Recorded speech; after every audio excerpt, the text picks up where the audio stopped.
Hi. Before the play begins, which is Mysterious Ways, which was written in 1984, I think, I thought I'd just sort of briefly tell you a little bit about the play and where it came from. Growing up, I always loved farce, starting probably with Charlie's Aunt and then the endless Whitehall farces with Brian Ricks, which the BBC would show live from the Whitehall Theatre on every bank holiday, whether people wanted them, as I did, or not, as my parents didn't. By the early 80s, however, farce had become problematic. The vast majority of them dealt in aging gender stereotypes and were about marital infidelity or perceived marital infidelity. Now, marital infidelity isn't really funny, whether it's actually happening or not. However, it suddenly came into my head that a closeted gay bishop, with all that that entailed, could well be the centre of a farce. Thus, I wrote Mysterious Ways. When I wrote it, I sent it to a literary agent who had been recommended to my partner, Andrew, not really holding out much hope for it. To my surprise, they rang up raving about the play and telling me how funny it was and asking me to come in, so I did. The woman in charge and the two others in the agency raved and raved about the play and then sat me down and we had a long chat about all the things they would put me up for, what I could write, etc., etc., etc. At the end of which, the head honcho said, "Of course, we can't do anything with this play," which left me up in the air with it. I signed up with them and nothing ever happened with Mysterious Ways. So I've been very, very grateful to Homopromos for the chance of this rehearsed reading. And I hope you'll enjoy it as much as I've enjoyed it, seeing it up and close to running. One of the joys of farce, if you enjoy them, is the endless running in and out of the characters, always at the wrong time. This is difficult to achieve on Zoom, though you can, for the purposes of this reading, assume that if someone's camera is on, they're on stage. And I've edited it now, so anybody you can see would be somebody you could see from the audience. But to help more, my great friend John Dulieu has done a series of cartoons in the best Donald McGill seaside postcard style, showing the peak moments when we get to them. Before the play begins, however, I'm going to briefly talk you through the set that you would see when our toy theatre curtain rises. We're in the library and main sitting room of the Bishop's Palace in Southingdean. As you can see, the upstage wall is lined with bookshelves. There are 4 exits and entrances. The door you can see on your left goes out into the main hallway and thus to the other rooms in the house, the kitchen, etc., on the ground floor, and the bedrooms upstairs. Next to that door is a lockable drinks cabinet. It is currently kept locked, though there is one point during the action where it is accidentally left unlocked. I hope you took that on board. There is going to be a test. In the centre of the bookshelf wall is a door leading into the bishop's study, a relatively large room. To the right of that are French doors leading out into the garden with curtains which are drawn later in the evening. There is just about enough space for someone to stand behind the curtains, or indeed 2 people at either end of the curtains without either of them realising that there's somebody hiding round the other end of the curtains. The furthest door on the right-hand side leads into the famous Southingdean Chapel. This is quite large inside, so it would be possible for someone to hide inside there whilst other people are in there as well. And indeed, that does happen in the course of Mysterious Ways. And I think that's all you need to know about the set. Now, let me introduce you to our characters. The first person on stage is Frank, the Archdeacon, a very good-looking man in his late 40s. Frank is read by James Smoker, a very good-looking man who is actually younger. Next comes Gerald, the Bishop of Southingdean, a cheery, portly man in his late 50s. He wears glasses on a chain around his neck when they're not on his nose. That nose shows signs of a life largely spent in the pursuit of alcohol. Gerald is read by Peter Scott-Cresland, despite the fact that he doesn't need glasses. After Gerald comes Ralph, the curate, a pinched young man in his mid-20s, clean-shaven. Ralph is read by Alex Hunt, who isn't pinched at all, as far as anyone knows. After him, in more ways than one, comes John, a gay clone, the same age, height, build, and colouring as Ralph, and indeed they are all too easily mistaken for each other. John has a moustache. John is read by Dan de la Motte, who has grown a fake moustache for the evening. Moving on, we have Dr. Blair, the diocesan exorcist, a shrivelled old man in his late 60s. Dr. Blair is read by the far from shrivelled Patrick Keeley. His wife, Mrs. Blair, is a pleasant but tired woman in her mid-40s. Mrs. Blair is read by the pleasant and wide-awake Fee Craig. Finally, we have Mrs. Ash, the housekeeper, a very attractive woman in her mid-40s who has kept her figure well. Mrs. Ash is read by the equally attractive Lucy Spence. And that completes our cast. Let the play begin. Act 1, Scene 1, early evening, late autumn. As the play begins, Frank the Archdeacon is standing on the library steps trying to reach a book which is just outside his grasp. Just as he finally manages to tip the book slightly towards him, the telephone begins to ring. Frank perseveres with trying to catch the book, but eventually the ringing becomes too much for him and he descends the steps. Shit. Hello, Palace of Southingdean. Oh, hello, Bertie. Yes, oh, fine. And how's life with the minister?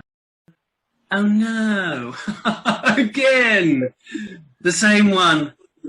And with a policeman, dare one ask? Mon Dieu. When did... yes, I see. And will you be able to keep it out of the press? Yes. No, I suppose even he has his limits. Yes, I'll tell Gerald straight away. What? Yes, of course I'll ask him. He's in the bath just at the moment. Oh, bless you. Here? Well, calm before the storm, really. We've got a full house tonight, and Mrs. Ash has chosen this week to go off and visit her family up north. Due back tomorrow, thank goodness. Well, there's the new curate, and then Gerald and I are wining and dining the Blairs. Blair?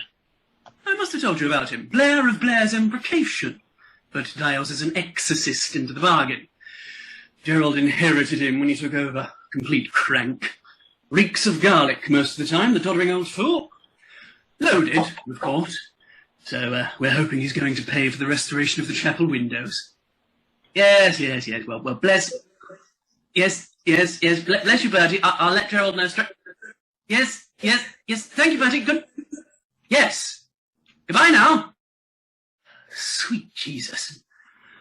Frank moves the steps so that he'll be able to reach the elusive book and goes back up. During the following scene, he is glancing through various books and replacing them on the shelves. After a moment, Gerald the Bishop enters.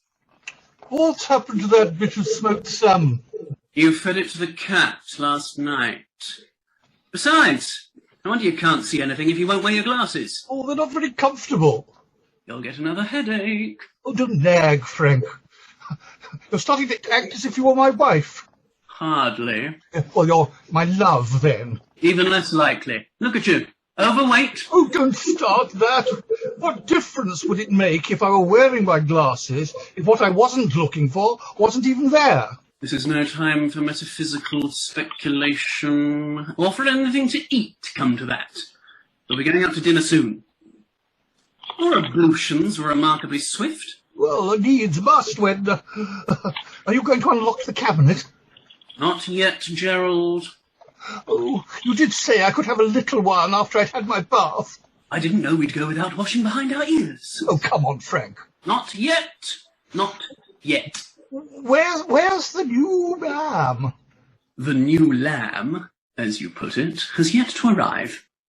I thought you said the train was due at 5:15. Why tarry the wheels of his chariot? I don't understand why he hasn't got a car. His people are rich enough. What time are the Blairs due? 7. The table's booked for 8:30, and they should be here shortly. Well, can't we have a drink before they arrive? No. I'm going to need something to settle my nerves if old Blair is going to go on in the same way as he did last time. I really thought I was going to lose whatever it was we were eating. What were we eating? I seem to remember wishing that I hadn't had the pea soup. I sometimes think old Blair is more trouble than he's worth. is worth an awful lot. Yes, but look at... Well, what about that business on the nude beach? The church doesn't need that kind of publicity. It was a simple misunderstanding. But he got carried away with it. All those people with burns. Oh, it wasn't all bad. One of them decided to become a nun.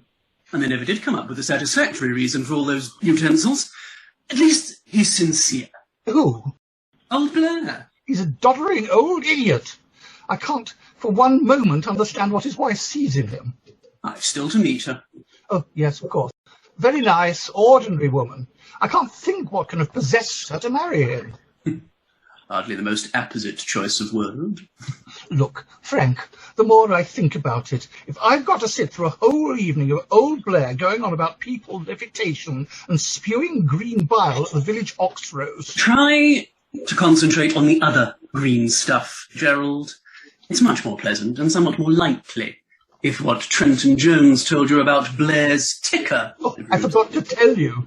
Old TJ practically snubbed me at the bar on Tuesday. The bar? In their lordship's house.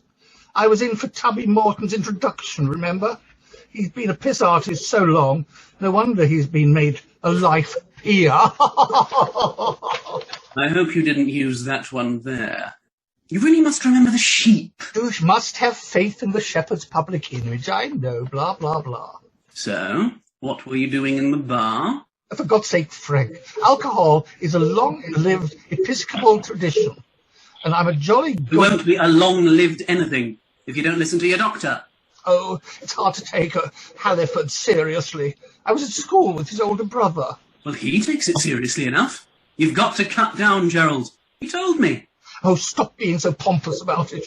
I am just minding my investment. It took me long enough to get you into this job.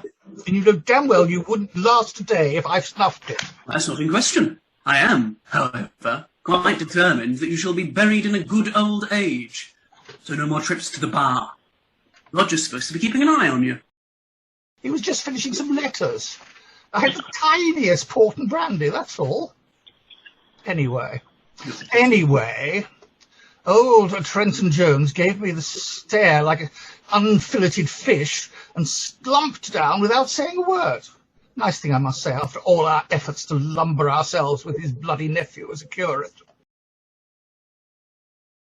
Damn these things. Can't you get them fixed, Frank? It's well after 6. Where is the new lamb? Have you seen the Aquinas? What? You're not going to have me quote from old wine-arse again, are you? It's in the study. I hope this young Jones is going to come up with something a bit more muscular. I've done a little research on him, by the way. The rumour at Frittinghurst... There is a knock at the front door, off right. Ah, that sounds like him. Now, you behave yourself, and I'll unlock the, you-know-what. Maybe... Oh, you know what. Maybe. Noise is off. Gerald peers to look at the new curate, eventually holding his glasses up to his eyes without putting them on. He drops them as Frank enters with Ralph. This is the way, walk ye in it. Your Grace, this is Ralph Jones, His Grace Gerald Manley Finch, Bishop of Southingdean. The Reverend Jones now, surely, Archdeacon. Congratulations. Not yet, Your Grace. I have no title, as yet. Well, congratulations on leaving college, anyway, my boy. I have heard of thee by the hearing of mine ear, but now mine eyes seeth thee. I think this calls for a little celebration. Ralph has lost his trunks. What? His trunks. Ralph has lost his trunks. Just a single trunk, in fact, Archdeacon. I do not have great possessions, but the hope of treasure in heaven. On the other hand, my thoughts towards those idiots at the station. Oh, pardon your Grace. Oh, not at all, my boy. I quite understand. You've had a long journey. I expect you'd like a little celebration. Can we get this absolutely straight? Without your trunks... Just one small trunk. Trunk. You haven't got any other clothes than those you're standing in at present. And very nice, too. Now, let's have a... That's the picture completely, Archdeacon. Well, doubtless the Lord will provide. Now, the Archdeacon and I were just about to have a drink. What can we... I think I should make it clear from the outset, Your Grace, that strong drink never passes my lips. How temperate. Oh, come now. Drink no longer water, but use a little wine for thy stomach's sake and thine often infirmities. I'll have a port and brandy, Frank. Do not drink wine, nor strong drink, lest ye die. Ah, but Leviticus, take thine ease, eat, drink, and be merry. Yes, but Luke also says, take heed to yourselves, lest at any time your hearts be overcharged with surfeiting drunkenness. Of course, I wouldn't go that far, but rather with Ecclesiastes. Go thy way, eat thy bread with joy, and drink thy wine with a merry heart. Strong drink shall be bitter to them that drink it, Messiah. Give strong drink unto him that is ready to perish, and wine unto those with heavy heart. I think I'm about ready to perish. A port and brandy would be most welcome.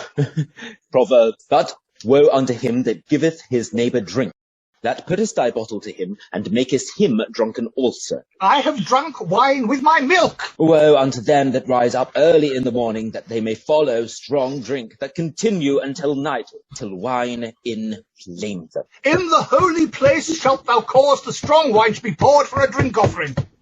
Numbers. But, Messiah, the priest and the prophet have erred through strong drink. They are swallowed up of wine. They are out of the way through strong drink. They err in vision. They stumble in judgment. Now, wait a bit. It was the strongest wish of my late foster parents that I should never take to strong waters. But I... Late? You mean... late? Both my parents are dead, Your Grace. But your uncle told me... My uncle? With the Lord that I had an uncle. Your Grace, I have no living relatives known to me. I was born in the vile sin of a wanton woman, but taken from her evil care, and brought up into the light by two simple but godly souls, the late Obadiah and Hannah Jones of Brigton, Lancashire. Oh, I know Brigton well. I was brought up there. Oh, you probably know St. Aphids, then, Archdeacon. The happiest hours of my childhood were spent there. Not the most beautiful of churches, perhaps, far from the grandeur of Southingdean with its famous windows. But it was there in that dear, crumbling old building that my foster parents first bathed me in the blood of the Lord. They were, God knows, very humble people with trust in the love of Christ. But I believe he knew the immensity of their hearts. He took them both to him with one glorious stroke of his terrible sword. You may possibly recall the accident on the Brigton-Widgery ferry, Your Grace. I was filled with grief when St. Aphids was sold off for other purposes. So you're no relation of the Trenton Jones of... Trenton Jones? Oh, I should think not. The thought is abhorrent. I don't know whether you have had to have any dealings with that particular family, but it so happens that there was a Trenton Jones in college with me. Though I should be far from casting the first stone, I may say that he was a rather lewd fellow of the baser sort, not above using the influence of his very rich family, not to mention a certain amount of good looks, to get somewhat unsavoury results. Dean Harvey told me, in fact, if you could believe this, that Trenton Jones had tried to pull strings to obtain this position. I don't know how well you know Dean Harvey, Your Grace, but he's not the kind of man that these decadent upper-class families can sway. He knew that you needed a worker, not a shirker. Though I would be the last person to sing hymns of praise to myself. Dean Harvey said that the very idea was a scandal, and the last thing Southingdean needed was a scandal. I expect you'd like to see your room. I'll show it to you. If you'd like to go on up the main staircase, I'll be with you in a moment. I've just got to get the bishop a drink. Between him and us, there is a great gulf fixed. I'll get you a port and brandy. He's not a Trenton Jones. He's not even good-looking. Here, get that inside you. It's that sod Harvey at St. Joseph's. Heap coals of fire upon his head.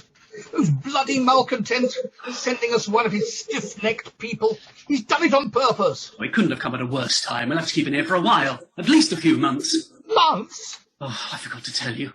Bertie rang. He's been arrested again. Bertie? I'm not Bertie, your brother, the junior minister. Christ, get me a drink. You've got one. Get me another. Give me your glass. Where was it? Same place as last time. Public lavatories. By their fruits shall ye know them. Bertie says Mabel's starting to complain. I'm not surprised. If she had any sense, she'd have never married him. But then she doesn't have any sense. I always thought they were a perfect couple until he started doing this. You are? Thanks, Frank. What a shame that you couldn't fulfill my needs. Oh, don't let's start going into that. I tried it. Yes, well, one swallow doesn't make a lover. Nor can the leopard change his spots. Life's going to have to be a bit different around here for a while, Gerald. And you're going to have to change your thought for the day for next week, too. You'll have to keep your noise down if Billy Graham's staying on. Do you... Mrs. Ashe, dear, you'll have to tell her to keep those little convulsions rather more to herself. There's no need to be unpleasant, Gerald. There's every need. All wickedness is but little to the wickedness of woman. I must go up and show him his room. You're just going to have to take a vow of celibacy until we can reasonably move him along as Celibacy? Do you expect me to live like a bloody monk? I'm a bishop, for God's sake. It's all very well for you. You've got Mrs. Ashe. But Frank has gone. Gerald finishes his drink and tries to get another, but Frank has locked the cabinet. Gerald throws a tantrum with the cabinet. There is a hesitant knocking at the front door. Off. Repeated louder. Archdeacon! Oh, for... Gerald exits. Noise is off. Gerald returns with hello. Dr. Good and evening. Mrs. Blair. I don't usually answer the front door myself. The Archdeacon is presently upstairs with our new curate, arrived but moments ago. Now let's see, do take a seat. Mrs. Blair takes the armchair on the right and Dr. Blair the left end of the Chesterfield. Perhaps you'd like a little drink after your journey? I was just having a little something. Mrs. Blair? Of course, just a small one. Gerald has, of course, already forgotten that the cabinet is locked. Seems to be locked. The Archdeacon is very security conscious. All the silver and the chapel treasures, of course. Is that the door to the chapel? Yes, that's it. Would you like to take a quick look? No. no, I'd be... Perhaps a little sherry, Your Grace. Do call me Gerald. Dr. Blair? Yes, I think that would go down nicely, as they say. A small one. You're driving, remember? Looking forward to seeing these southern green windows for so long. Now, I'd rather wait till tomorrow and see them in their full glory with the Lord smiling through them. Yes. I must say it's very generous of you to give so much money. On the contrary. As soon as I saw, we saw the article, I thought, now, there's one ill that Blair's embrocation can cure. Didn't I, Mary? Yes. Well, it'll save us from having to pawn the Southingdean silver. Good heavens, Your Grace, I had no idea. No, Dr. Blair, just a joke. Just my fun. I should be loath to think of you having to pawn. Well, there's no question of that now. Would you like a drink? Oh, no. You'll be able to see the windows in their full glory tomorrow. I hope you'll enjoy the supper tonight. I think it was mentioned that we are going to Le Vieux Moulin. It's a pity. It's such a long drive. Oh, but I can heartily recommend it. They do a sublime Marie de Veau demi-doff, and the jambon braisé à la piedmontaise de Carême is... And they have the best marmite d'Epoise outside of Normandy. Last time I was there, we had a couple of bottles of a particularly noble Chateau Margaux 59. Or was it 62? I wonder what's keeping the Archdeacon. I just hope that our car will behave itself. There's a bit of a knock. Not a knock, Mary. Not a knock. No, that sound has only appeared since my conversation with the demon Malabar in that poor Seaton boy. And I sent you the report, Your Grace. What? Oh, yes, terrible. Thus are the ways of the Lord.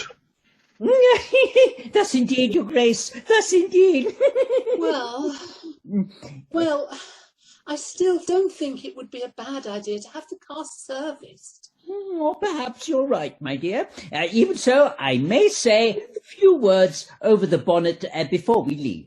It didn't stop the knock on the way here. Well, Mary, then perhaps His Grace would... What? Say a few words of blessing over the car before we go off to the restaurant. Oh, of course. It's quite a drive. Oh, by the way, they do an absolutely divine noisette de porc au pruneau de tour as well. Frank enters, glancing very casually but not carefully at Mrs. Blair. As he does so, Gerald is still standing by the drinks cabinet. Ah, there you are, Archdeacon. I let Dr. and Mrs. Blair in myself. We were just about to have a little refreshment. You know Dr. Blair? Of course, I take it you had a good trip down. Oh, you know. And this is his good lady wife. I have heard of thee by the hearing of the ear, but now mine eye seeth thee. Perhaps we have, in fact, No, I don't think... You weren't at the Ladies' Guild annual... No, Mary never does anything like that. No. Not that she wouldn't, of course, but she helps me with my work so much, don't you, my angel? A virtuous woman is a crown to her husband. Yes, as you were saying earlier, or something like it. Now, what about that drink, Archdeacon? Well, perhaps I could make some tea. What? No, don't put yourself to any trouble, I'm sure. We could all use a little wine for, etc. Thy stomach's sake and thine often infirmities. Should I open a bottle of wine? No, I'll have a port and brandy. The Archdeacon is so security conscious. He's even taken to locking up the drinks cabinet. Afraid of alcoholic burglars, Archdeacon? I think you could leave it unlocked while Dr. Blair and his wife were staying, eh? Yes. Yes. Now, what would you care for, Dr. Blair? Oh, do call me Cuthbert. A little sherry would go down nicely, as they say. He's driving. And a sherry for Mrs. Blair, and I'll have a port. I wonder if I might change my mind. I think I'd like a gin and tonic. Of course, Mrs. Blair. Why, Mary, you never cease to astonish me. Gin? I would have thought you had enough spirits with your husband's work. Indeed, Your Grace. Indeed. There is a slight embarrassed silence. Frank makes drinks and hands them round. Gerald gives a complaining look at the size of his drink and goes and sits in the armchair on the left. Frank sits on the right end of the Chesterfield, still vaguely puzzling as to where he may have seen Mrs. Blair before. Well, here's to your generosity, Dr. Blair, and to the prepares to the window. Indeed. May the Southingdean windows shine afresh in their true glory and the glory of... Yes? I'm sorry. Do go on.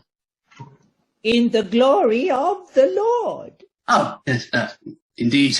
What were you going to say, Archdeacon? Oh, it doesn't matter. No, do tell us. I was going to add, in the glory of Blair's embrocation. Indeed.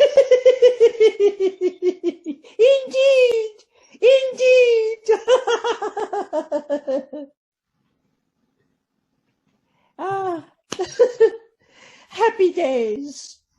Happy days. So, tell me, Archdeacon, is the new lamb joining us? He said he'd be down shortly. I can't see what he possibly has to do up there. We have a new curate, fresh from college, but he's managed to lose all his luggage, so he can hardly be changing his raiment. Ah, fresh from college. He won't be joining us for dinner. No? No. There probably wouldn't be room in Dr. Blair's car, not with the four of us, and the demon. Malabea is just a sprite, but a malicious one. A malicious one. There you are, my boy. Feeling better? Better? Yes, of course.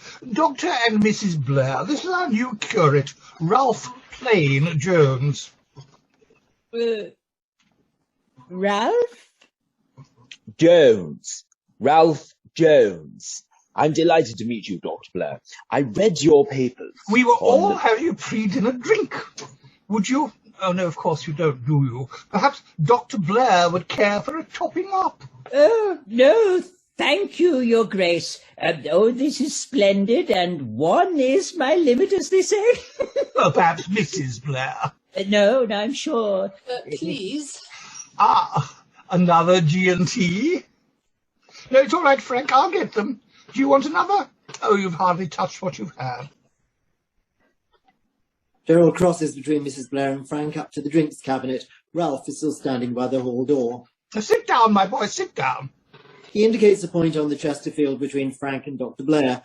Ralph sits, although there is not an enormous amount of room for the three men. Gerald pours massive drinks for himself and Mrs. Blair and hands it to her before sitting down back in his armchair. Blair's embrocation. Dr. Blair's family are the Blairs of Blair's embrocation. And it was my grandfather's business. They sold it off on my father's behalf, and I don't... Dr. Blair is very kindly paying for the restoration of the famous Southingdean Palace Chapel windows. Well, would that we all had the means. Is the chapel... It's through that door. Our entrance, that is. So if you become overwhelmed with fervour in the middle of the night, you'll know where to go. The public entrance is, of course, kept under very secure lock and key. Like everything else the Archdeacon keeps control of. We had Locks Tight, the security firm, in last year, and I do feel that I can now say that no one can possibly get into that chapel unless I want them there. Except the Lord. Yes. So, you're fresh from college, eh? Yes. I remember when I was fresh from college. Oh, yes, I remember when I was fresh from college. Now, yeah, of course, I was much younger then. Well, I wish you all the very best, Mr. Jones. Jones, yes. You're not related to the Guildford Jones. I have no living relations. My parents, to all intents and purposes, were the now deceased Mr. and Mrs. Obadiah Jones, from a small place near Liverpool called Brigton. Brigton! Why, think of it, Mary.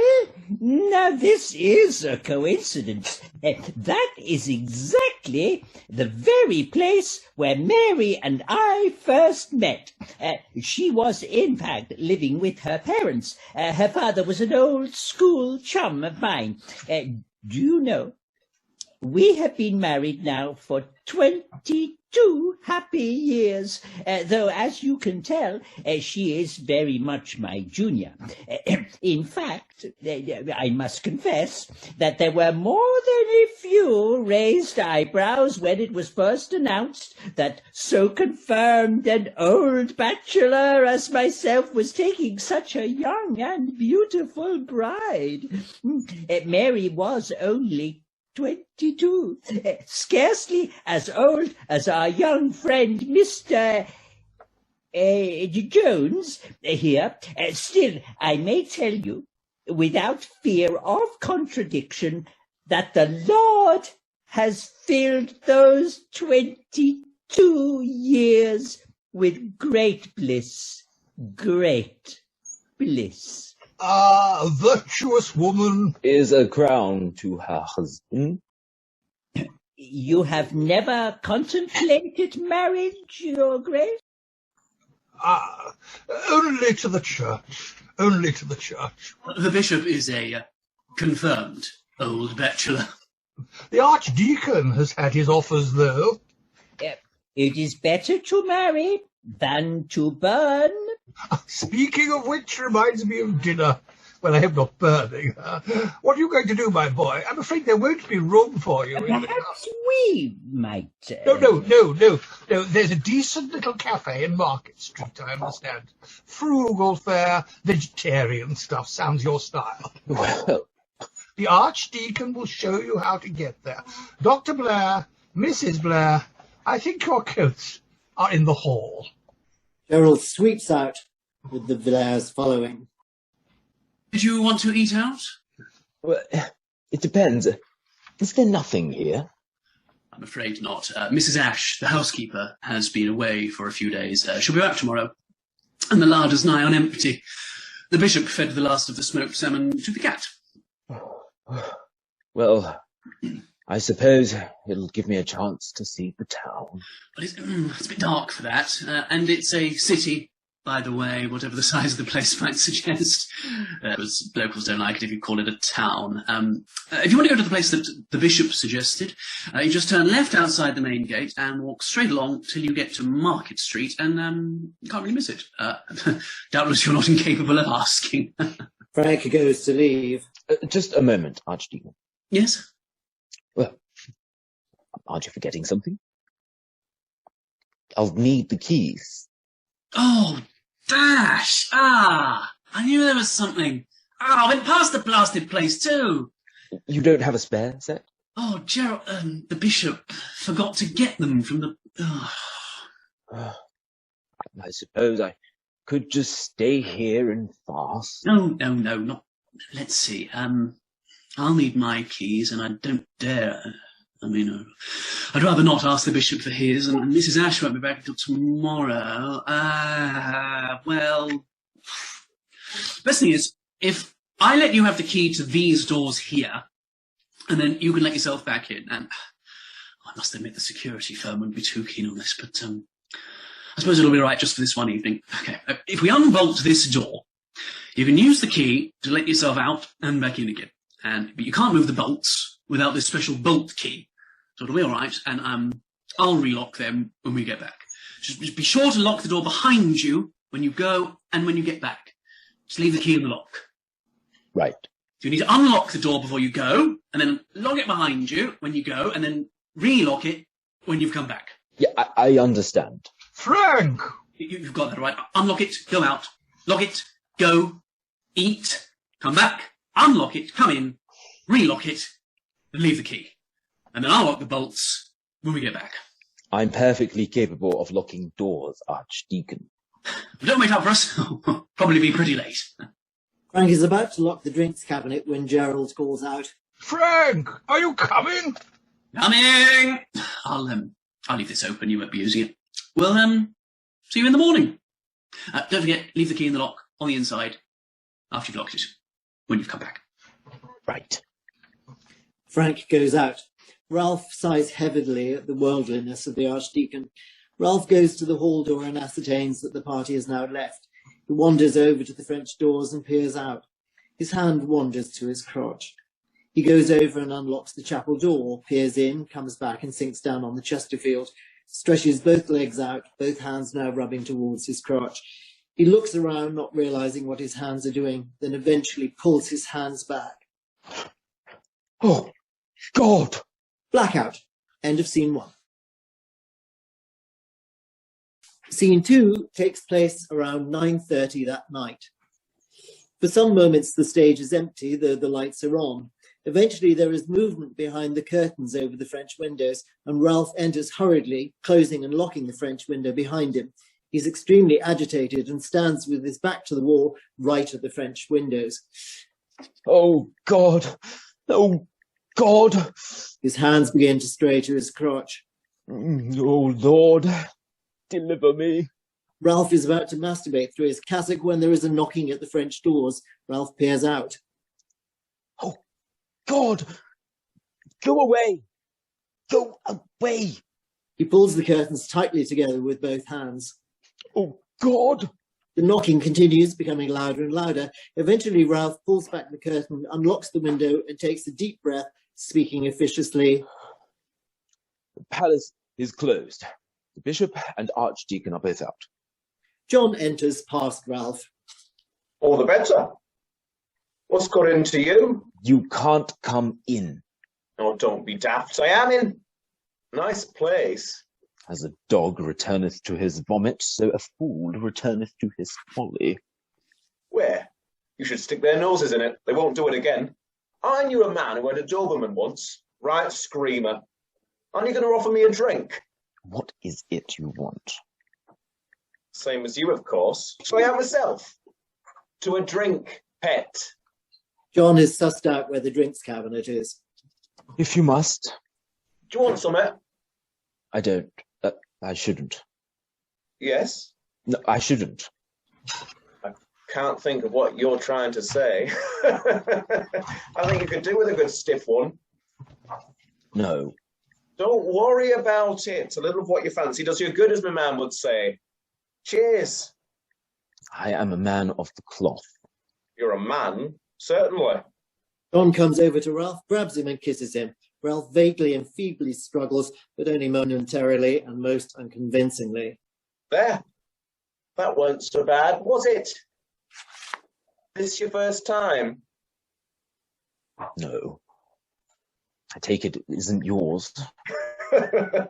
You'll be my 100th this year. I usually had more by now, but I was in a relationship for 3 weeks and it slowed me down. The bloke I was telling you about. With the Doberman. To be honest, you're not exactly my type, but I could see how much you were aching for it. And what's life if not for a bit of Christian charity, as my man would say? Thanks a lot. Don't take it personal, pet. I usually go for older men. Fatherly, you know. I sometimes think I wouldn't mind settling down for a bit if I could find someone who'd pay the bills, know what I mean? As long as he didn't have a Doberman. And he didn't mind me straying occasionally. How did you know? John comes up behind Ralph and starts to kiss his neck. Don't. How did you know? Oh. You had it written all over your face. It's a gift, really. I'm rarely wrong. I remember once there was a bloke in a cottage. John pulls off his sweater over his head. Turned out he had one of them. One of them? I was wrong that one time. I suppose you were arrested. Oh, I did him over. Pretended I thought he suggested it. After all, you don't want everyone knowing your sexual proclivities, do you? These aren't my sexual proclivities. And you can worry about... Proclivities? God is testing me. You'll have to keep away from that cafe, eh? Do you think anyone noticed? Oh, don't worry about it. So what if they did? Probably thought you were saving my soul. I'll be off and away tomorrow morning anyway. John sits in the armchair on the right and takes one of his boots off.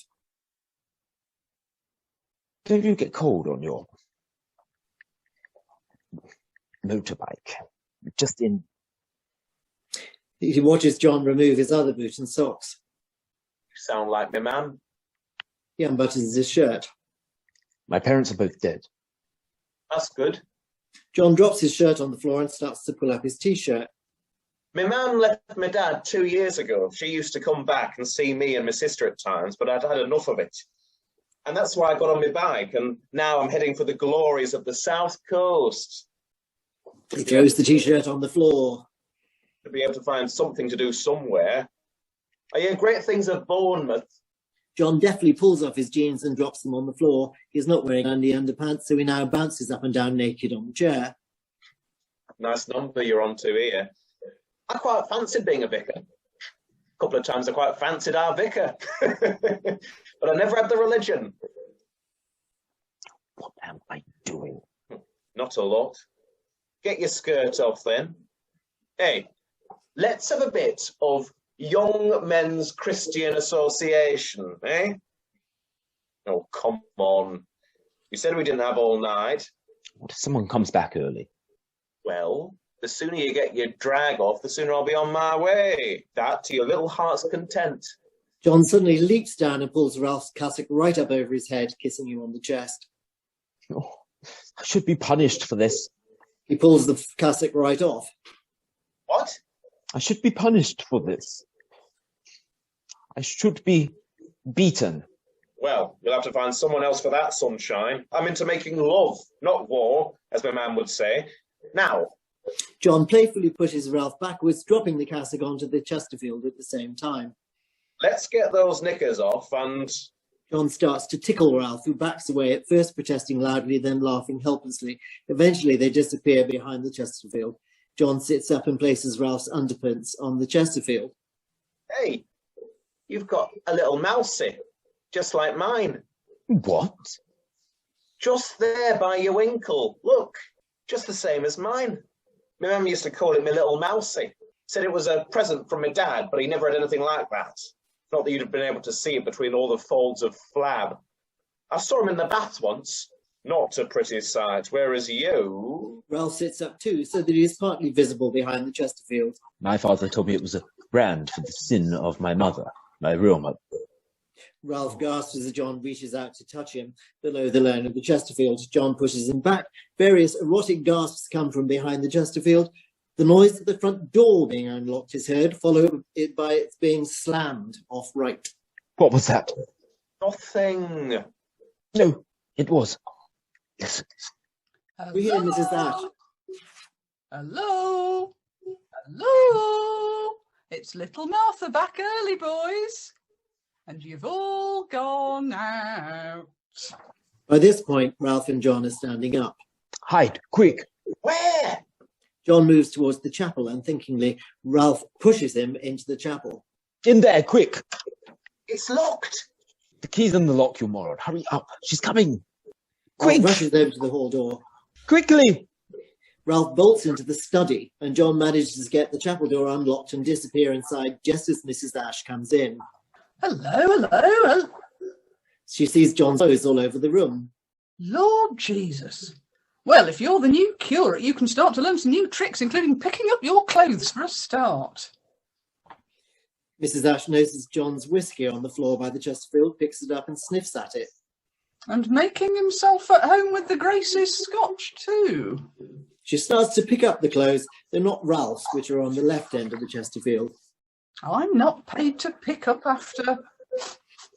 Oh, and filthy. He obviously needs a good mothering. Right, this lot's going straight into the wash, my lad. I don't know what they teach them at that seminary. Mrs. Ash leaves with all John's clothes. Once she's gone, Ralph peeks out of the study, grabs his cassock and disappears back into the study. Mrs. Ash re-enters with a vacuum cleaner and starts to clean the area downstage with her back to the study door. Ralph comes out dressed in his cassock.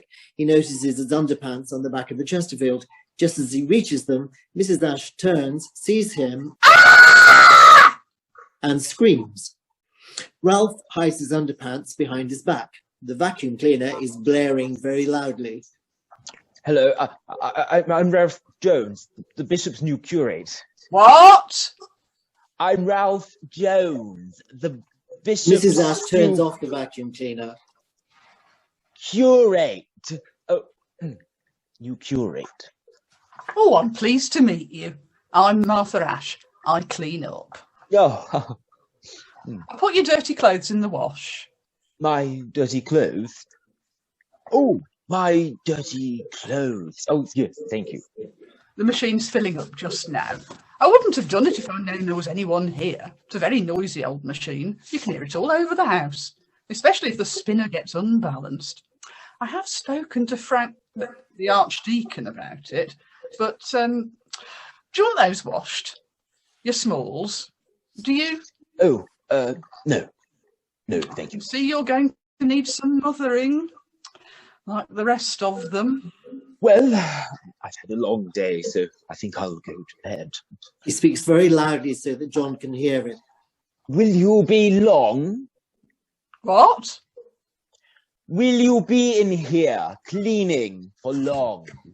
I'm not deaf, Pet. It was only the noise of the Hoover, and you gave me a surprise. You gave me quite a surprise too. I came home early. Well, I think I'll go to bed now. Yes, you seem a bit strained, a bit tired. Do I? Oh, yes. Oh, yes. I'll go to bed now, and I won't come down again later. Here, why don't you finish this one off before you go? She hands him John's large and hardly touched scotch. It'll help you sleep. No, thank you. I don't. All right. Thanks. Drink it all down. It'll do you good. Right. I'm off to bed now, then. That's it. An hour before midnight is worth 2 after. Oh, and Yes. try to remember to get undressed in your bedroom usually, eh? Ralph exits swiftly. Mrs. Ash starts the vacuum cleaner again.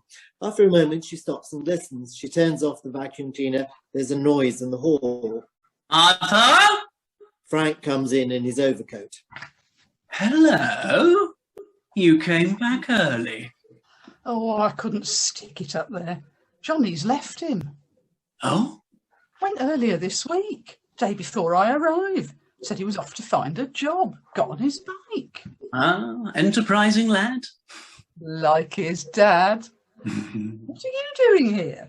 I thought tonight was the slap up with the Grace. Oh, don't talk about it. It's been a disaster all the way. Old Blair's car broke down about 15 miles along the motorway, himself having insisted that we take them to Le Vieux Moulin. Almighty back, clouds of smoke out of the engine. I have to hand it to old Blair. He did manage to get it over onto the hard shoulder. Suppose we should thank somebody we're alive, because Blair's heart's supposed to be fairly dicky. Anyway, I hitched a lift back into town after they called the emergency service, and I phoned from a call box for a cab to go and pick them up. Suppose there's no chance of getting a meal together? I doubt it, Frank. Not unless you brought in anything while I was away. The cat got the last of the smoked salmon. There might be some cheese. We need a freezer. There's some bread. It's times like this that a microwave comes in handy. Indeed, indeed, as the Grace would say. Oh well, a couple of port and brandies should finish him off the evening, even if it is bad for him. He'll have to go out early in the morning and get a good breakfast. If you wake me up. Oh, heavens, that's reminded me. The new curate has arrived, only they've sent us the wrong one. I've met him. Oh, is he? I'm hardly surprised at you saying that, though. Last thing the Grace needs is a drinking partner. There's no fear of that, at least. How do you mean? Oh, he's an abstainer. Oh, that's what you think. He doesn't... What? Is that his? Well, it's not mine, Frank. He just knocked the whole thing back in one go before he went to bed. He didn't need any encouragement from me either. Secret tippler, eh? The hypocrite? Oh, that'll please Gerald. He's looking for reasons to get rid of him already. Lord, where will it end? In bed at the end of the day. Come here. You miss me? Of course. I'll make it all better tonight. Oh, bit chancy with the Blairs and the new lamb. New lamb? Oh, Gerald's name for him. I tell you what. What? Why don't we sneak down here for a quick one after they've all gone to bed? Oh, anything to be with my Frankie. Or we could go and do it in the rhododendrons like in August. You stupid boy, we'll catch a chill. Oh, I love doing it outside. So I remember, but I'm not doing it out there this time of the year. We're neither of us as young. Oh, that reminds me. Has, what's his name, locked the door?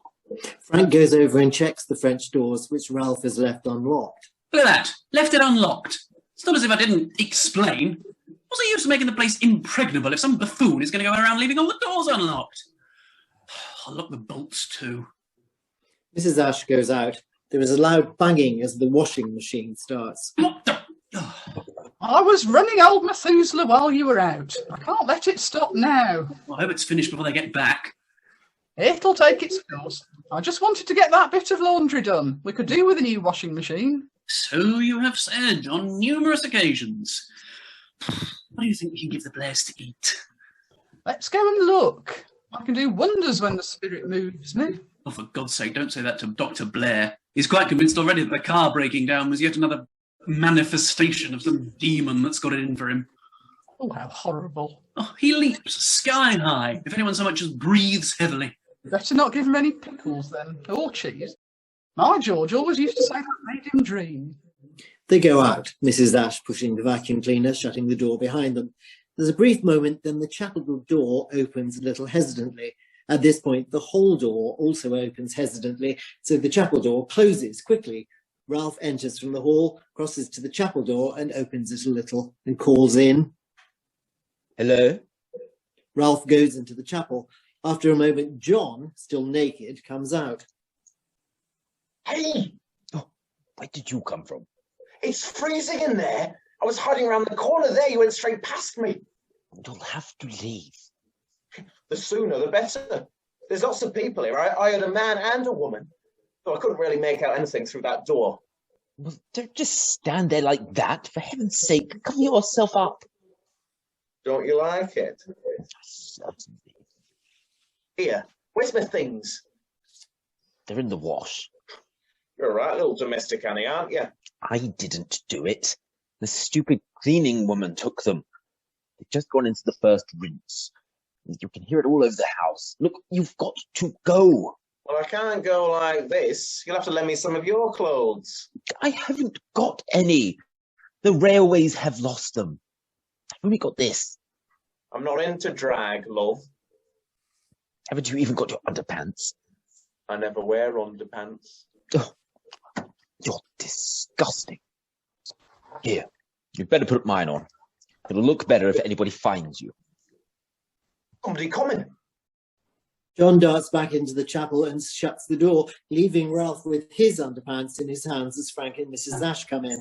Ralph hinds his underpants behind his back. Oh, hello, Archdeacon. I was just going to that. Ralph freezes his smile and walks around the back of the Chesterfield with his hands held rigidly behind his back. He then exits by the hall door. Something odd about that boy. It must have been him talking to himself that we heard. And that's the second time I've found him playing with his underpants like that. And the drinking. Not be healthy. I blame his mother. Parents are both dead. Oh, the poor lamb. No wonder. A boy needs a mother. A girl can always get herself with a family, but a boy needs family life. That's my one guilt at leaving my husband. He'll be okay, George will. I just wish I could have brought Johnny down with me. I don't think that would have gone down too well here. He would have had his mum and his dad by his side until the time came to leave the nest. As it is, he's flown off into the great wide world. I shall blame myself if something awful comes of him. I shall shoulder the blame, Frank. If only you hadn't gone off when you did. Oh, don't start all that again, Martha. My friend Cynthia hadn't had fuchsias. You know, it never would have happened. As you have said many times. Oh, but they were always my favourite flowers. And such a pretty bouquet. Looked lovely as I caught it. I should have thought twice before I married George, though, especially with his knees and that. Marriageitis, that's what it was. I see it all clearly now. I should have waited for Mr. Wright to come back. But what a time we'd had. I'm glad I found you again, after all these years. I'll see you later on, you villain. In here, I'd better go and see to those sandwiches. There are noises off. That sounds like them. Mrs. Ash goes out. Frank goes to the hall door. Ah, you've made it. Good, good. Mrs. Ash is home already, Bishop, so she's managing to make some sandwiches. Come in, sit down, sit down. It's freezing out there. I need a drink. Low temperature is always the sign of malevolent activity. Mrs. Ash is making some sandwiches. That's hardly riz de veau braisé demi-duff. What about a cup of tea, Mrs. Blair? Well, that... I'll have a B&B, thanks, Frank. I'm sure Dr. Blair doesn't want to drink. Indeed, no. Thank you, Archdeacon. I must keep my wits about me. We may not have heard the last of Malabar tonight. You think not? Well, I'm prepared to fight fire with fire and spirit with spirit. I'll have a port and brandy, Frank. Perhaps Dr. and Mrs. Blair would care to see you around the chapel tonight, as we have the extra time on our hands. No, I... Yes, I'd like that very much. Well, you take a peep then, Mary. I want to leave it to the morning. Would you care for a quick trip round then? Yes, very much. That would be... Well, I'll go and see how Mrs. Ash is doing with the sandwiches, and I'm sure the Bishop will be delighted to give you his celebrated tour of inspection. Won't you, Your Grace? Well, And then we'll all have a little nightcap with our sandwiches, perhaps. Oh, it doesn't really matter. Nonsense, nonsense! His Grace is always thrilled to show people around our chapel. Don't let him fool you. He feels it leads to life's little rewards. Rewards that don't come otherwise. Right. Are you sure you won't join Dr. Blair? No, I shall stick to my resolve. Thank you, Archdeacon. However, I do have a few notes in my briefcase that I need to... I think it's It's out in the hall. Well, I'm sure that by the time His Grace has shown Mrs. Blair around the chapel, a little midnight feast should be prepared. will you come this way then, Mrs. Blair, Mrs. Gerald and Mrs. Blair go into the chapel, Mrs. Blair looking back at Frank over her shoulder as they go. Frank and Dr. Blair go out into the hall. After a moment or so, John sneaks out of the chapel and is looking about when he hears Dr. Blair calling out to Frank at the hall door. John dashes behind the curtains in front of the French doors, pulling at the handle of the now locked French door as he does so. Dr. Blair enters, sees the movement behind the curtains, and freezes in rage. Will you not leave me in peace, oh Malabar, thou evil one, Malleus maleficarum avenite significavit anathema sit. Dr. Blair rushes to the hall door and screams out to the Archdeacon to come quickly. John takes this opportunity to dash from behind the curtains into the study. Frank comes in from the hall just as Gerald and Mrs. Blair come in from the chapel. On earth is going on in here? I heard someone shouting Latin verbs. Oh, for heaven's sake, Cuthbert. It was Malabar, Malabar, here in this room, moving the curtains, swooshy, swooshy. Frank crosses and looks behind the curtains. Well, there's nothing there now. We must all be on our guard. We should draw a pentangle on the floor. Not on that rug, you don't. We must keep vigil. Oh, so it was Virgil you were screaming. I'd rather that you didn't shout stuff in Latin. I get enough criticism on that score as it is. But Your Grace, most of the formulas... You'll have to get some translations made, Blair. But the spirits... I'm quite sure they'll get the general idea. Now, what about that nightcap, huh? Oh, no, Your Grace. No, I do feel we should keep vigil. Malabar is very powerful. A little alcohol, any more alcohol might prove... Yes, I feel Dr. Blair is right. We must all keep our wits about us. Oh, for heaven's sake, Frank, surely you don't Then think in the morning, Dr. Blair will be able to see the chapel and poor Blair's embarkation. Oh, yes, I see, yes. Mrs. Ash comes in with a plate of sandwiches. I've made some sandwiches for you after your nasty experience. No pickles, corned beef. Young what's-his-name was prowling round, so I asked him if he wanted something too. He's coming in. Mrs. Ash is our treasure. This is Dr. and Mrs. Blair. Pleased to meet you. In fact, she's the Archdeacon's particular treasure, aren't you, Mrs. Ash? Do you want something else? I wonder if anyone would care for some coffee or tea. I did say earlier. Perhaps Yes? I wondered whether perhaps a little cocoa. Mary and I usually... You're sure it won't affect your vigil? There was a particularly loud clunk from the washing machine off stage. What was that? Oh, just Methuselah. A manifestation? I wish it was, Pet. No, it's very old. It's the washing machine. I'm afraid I wasn't expecting you all back so early, or I wouldn't have turned it on. It'll finish off in a minute. With an absolutely almighty thump. Yes, well, it mightn't be a bad idea to get a new one. Anyway, that'll be 4 cocos then.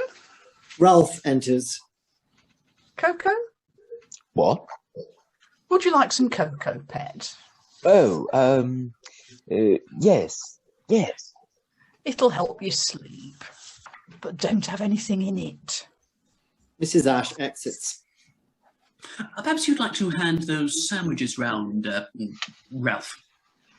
Gerald, Dr. and Mrs. Blair and Frank resume their seats. Ralph hands a small plate to Mrs. Blair and the rest of the pile to Frank, who hands them on to Dr. Blair, who hands the last one to Gerald. Ralph offers the sandwiches to Mrs. Blair, then to Frank and Dr. Blair, and is just on the point of offering them to Gerald when there is the thump of something falling in the study. What was that? Malabea! What? I didn't hear anything. It came from the study. I'll go and look. Ralph goes at some speed into the study, taking the sandwiches with him. Well? It's perfectly all right. I'll just go and see if anyone is in there. I mean, anything. Ralph goes into the study and comes out seconds later. No, nothing. Ralph comes back down towards Gerald with the sandwiches. Just as he is about to offer them to Gerald, Dr. Blair speaks, causing Ralph to turn away from Gerald, who is trying to get a sandwich. Malabea Yes? is a very powerful spirit. Oh, for heaven's sake, I'll go and check. There's nothing there, I'm sure. No, I'll just check again. Ralph thrusts the plate of sandwiches at Gerald, runs into the study. Gerald dithers for a moment with the plate of sandwiches, then crosses to the right end of the Chesterfield so that he can put them down on the telephone table. Ralph comes out of the study as Gerald goes in. Ralph backs away from the study door to the middle of the French door curtains. The others are all watching the study door, which is as well, as John is crouching along underneath Ralph's cassock. Gerald comes out holding a crook. As he comes out, John slips behind the curtains. Ralph looks grey. It was merely this. It had fallen over against the wall. Poltergeist. I doubt it. Gerald takes the crook back into the study, comes out and crosses down to the side of the Chesterfield, muttering to Frank, The man's mad. Mrs. Ash enters with a tray of mugs of cocoa. Nice hot mug of cocoa, eh? She gives the tray to Gerald to hold while she serves cocoa to Mrs. Blair. There is another almighty thump from the washing machine off stage. What's that? Oh, it's just the washing machine, Pet. But his distraction has caused her to pour cocoa over Mrs. Blair and then to back into Gerald so that the tray of cocoa is spilt over him. General confusion. Frank stands up to help. Oh, I'm sorry. I'm so sorry, Pet. Here, you better all come down to the kitchen and I can sponge you off. It'll stain otherwise. Come and give me a hand, Frank. Come on. Gerald, Mrs. Blair, Mrs. Ash and Frank go out. Gerald muttering curses at Dr. Blair. Ralph, glued to the curtains, looks at Dr. Blair, jerking his head in the direction of the hall door as if suggesting that he, Dr. Blair, follow them. Dr. Blair watches him for some moments, then...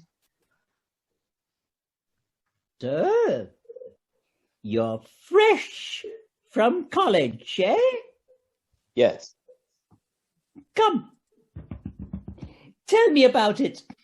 Here, it is many a long year since I left college. Many a long year. Come. Ralph comes and sits next to him, keeping his eye on the curtains. So, tell me. John is now desperately trying to undo the door bolts, half signalling to Ralph. Dr. Blair follows the direction of Ralph's eyes, but John grabs the curtain tight shut. Did you see it? What? Oh, nothing. I didn't see anything. I saw the curtains move. I didn't see anything. Not a thing. No, nothing. Don't be misled, my boy. These spirits... John tries to signal to Ralph that the doors are bolted and locked. Ralph realizes. Blair turns and this time sees the curtains moving. Avaunt! I see it. Now, be you... You see it, don't you? No. I mean, yes. I mean... Fear not, my boy. The power of the Lord is with us. Dr. Blair stands. Ralph backs away as Dr. Blair stares at the curtains. Ralph feels behind his back for the light switch by the hall door. Oh, pardon, your grace, but venite incube. At which point Ralph turns the lights off. Ah! He's turned the lights off. Oh, I'll get them. In the darkness, John darts back into the chapel. Lord, protect us. Wait a minute. I've got the switch. There. Oh, they've come back. Dr. Blair is standing terrified with his hands over his eyes. He collapses onto the Chesterfield, exhausted, clutching at his chest, then rubbing his arms. Gerald and Frank come back in. Gerald has been cleaned off, but his clothes still look damp at the front. What's going on now? The lights went out. The lights went out? Malabea! What? Malabea was moving the curtains again. Oh, yeah? Huh? Oh, with your grace, believe me, and Mr. Did you see it? Well, the curtains were moving. Really? Sort of. Little. Mrs. Ash comes in with Mrs. Blair. There you are, pet. That'll be right as rain in the morning. Now, if nobody else wants anything, I'll be off to bed. Good night. With a significant look towards Frank, Mrs. Ash exits. That seems like a good idea. Perhaps a little nightcap. Gerald is delighted to realise that the drinks cabinet is unlocked and that the Archdeacon hasn't realised. No. No, perhaps not. Well, you know where your room is, don't you? I hope you'll find the beds comfortable. We haven't had any complaints yet. Well then, I shall bid you good night and Godspeed. Let us pray that Mrs. Ash can procure some kippers for breakfast. Gerald sweeps out. I assume you'll be retiring now, Ralph. You've had a busy day. Let's hope your trunks turn up in the morning. Yes. Good night, then. Oh, good night. Good night, Dr. Blair, Mrs. Blair. Good night. You did see it, didn't you? But Ralph has gone. Dr. Blair picks up his briefcase and goes out. Mrs. Blair pretends to fiddle with her handbag until Dr. Blair is gone. Frank goes over and turns the chapel key in the lock. He checks the windows once more. As he crosses finally over to the hall door. I've got to talk to you. I'm sorry? You still don't recognise me. No, I'm Mary Goodchild. I was... Mary Good... Mary Goodchild. Brigton. Oh, why should you remember? I'm sorry, You're Frank. You went away to sea, and I'm sorry. Mary, are you coming? I'm sorry, I still... I must talk to you. I'll wait till he's gone to sleep, and then I'll meet you down here. I'm Mary Goodchild. You were at the Pony Club summer social in Brigton. You showed me the lime pits, and then you went off to sea. Oh, my... And I had your son. I'll see you shortly. Mrs. Blair has gone. Frank stares ahead for a moment, then gasps and sinks down onto the Chesterfield. Jesus Christ! There is a slow curtain. End of Act 1.